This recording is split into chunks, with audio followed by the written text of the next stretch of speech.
بسم اللہ الرحمن الرحیم۔ السلام علیکم، میں ہوں سید اعجاز الدین، ایک نئی ویڈیو کے ساتھ حاضر خدمت ہوں۔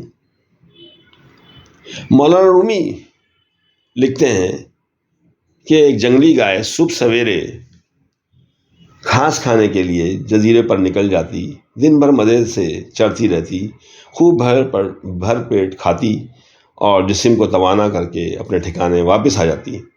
رات کو اس فکر میں مبتلا ہوتی کہ آج تو میں نے کھا لیا ہے، کل کا کیا کروں گی۔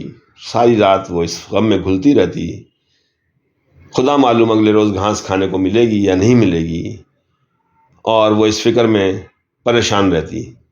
اس غم میں صبح تک پھر سوکھ کر کمزور ہو جاتی۔ دوسرے دن صبح سویرے جب وہ جزیرے پہ پہنچتی تو پھر سارا دن چارہ کھاتی رہتی۔ جب واپس پہنچتی رات کو پھر اس غم میں گھلنے لگتی کہ وہ اگلے روز کیا کھائے گی۔ خوراک کی فکر میں پریشان رہتی اور رات کو پھر کمزور ہو جاتی۔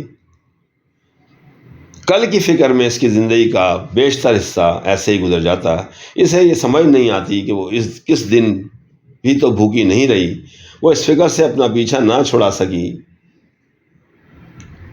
اور اس طرح اپنے حال کو ہمیشہ مستقبل کی فکر کر کے خراب اور خستہ حال بناتی رہی۔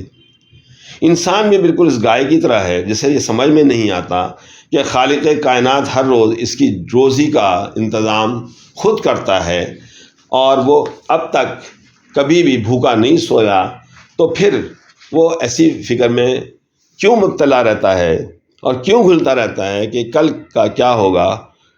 اگر ہم تھوڑا سا بھی غور کریں تو ہمیں سمجھ ہی آ جائے گا کہ یہ گائے انسان کا نفس ہے اور سرسبز جنگل دنیا کی مانند ہے۔ رازق اپنی مخلوق کو اپنے وعدے کے مطابق رزق ضرور عطا کرتا ہے، لیکن انسان کم عقل، بد فطرت اور حرص و ہوس کا مارا ہے۔ آدمی پھر اس فکر میں مبتلا ہو جاتا ہے کہ ہائے کل کیا کھاؤں گا۔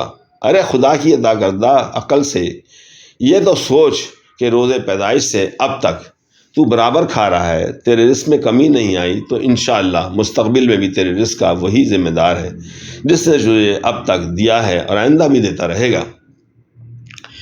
اس کہانی سے جو ہمیں سبق ملتا ہے وہ یہ کہ انسان سالہ سال سے کھا رہا ہے اور پھر بھی رزق میں کبھی کمی نہیں آئی، لہٰذا کل کی فکر کو چھوڑ دیا جائے، ترک کر دیا جائے اور ماضی سے سبق لیا جائے کہ آئندہ اللہ تعالیٰ ہمیشہ جب تک زندہ ہے رزق کا انتظام کرتا رہے گا۔